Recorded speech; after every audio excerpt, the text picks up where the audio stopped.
Corona virus का हाहाकार दुनिया भर में मचा हुआ है। कोरोना वायरस को वजूद में आए 6 महीने से ज्यादा का समय हो गया है, लेकिन इसका असर लगातार बढ़ता ही जा रहा है।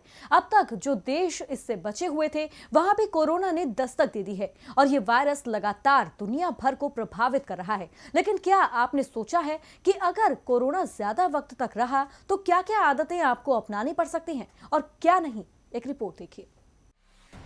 6 महीने से ज्यादा वक्त बीत जाने के बावजूद अभी तक कोरोना वायरस को मार देने वाली न तो कोई वैक्सीन बन पाई है और न ही कोई इलाज ढूंढा जा सका है।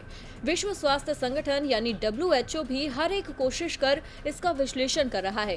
कुछ नए लक्षण भी सामने आए हैं। कोरोना वायरस को लेकर सरकार भी कह रही है कि अब हमें इस बीमारी के साथ जीना होगा। प्रधानमंत्री नरेंद्र मोदी ने भी देश को संबोधित करते हुए कहा था कि लोगों को आत्मनिर्भर बनना चाहिए और शायद इस आत्मनिर्भरता में कोरोना से बचना भी शामिल है। कोरोना वायरस अगर लंबे समय तक बना रहा तो जिंदगी का पटरी पर लौटना बिल्कुल भी आसान नहीं होगा।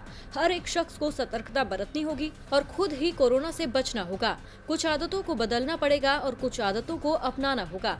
सबसे पहले बात उन आदतों की करेंगे जो छोड़नी होंगी। सार्वजनिक जगहों पर थूकने से परहेज करना होगा, भीड़-भाड़ का हिस्सा बनने से बचना होगा, घर के बाहर निकलते समय लगाना होगा मास्क, किसी तरह की बीमारी होने पर घर में ही सबसे अलग रहना होगा, डॉक्टरों के संपर्क में बने रहना होगा, सैलून पार्लर जाने से बचना होगा, घर में किसी भी तरह के सामानों को लाकर उसे लंबे समय तक इस्तेमाल में लाने से बचना होगा, कपड़े, रुमाल, मोबाइल को हमेशा साफ करके ही रखना होगा, लोगों के घर आने जाने और हाथ मिलाने या गले मिलने की आदतों से बचना होगा। उसमें मास्क, हैंड सैनिटाइजर और सामाजिक दूरी की आदत तो बेहद जरूरी है। बेवजह घरों से निकलना या सफर न करने की आदत बनानी होगी। कोई भी बीमारी होने पर खुद को क्वारंटीन करना ही होगा, क्या पता वो भी कोरोना का ही लक्षण हो।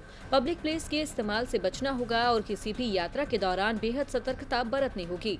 लिफ्ट, दूसरों का मोबाइल, लैपटॉप जैसी चीजों का इस्तेमाल करने से बिल्कुल भी बचना होगा। किसी तरह के आयोजनों में सोशल डिस्टेंसिंग के नियम को अपनाए रखना होगा। अगर शक भी होता है तो किसी पॉजिटिव मरीज के संपर्क में आए हैं तो बिना किसी देरी के खुद को अलग करना होगा और स्वास्थ्य विभाग के संपर्क में रहना होगा।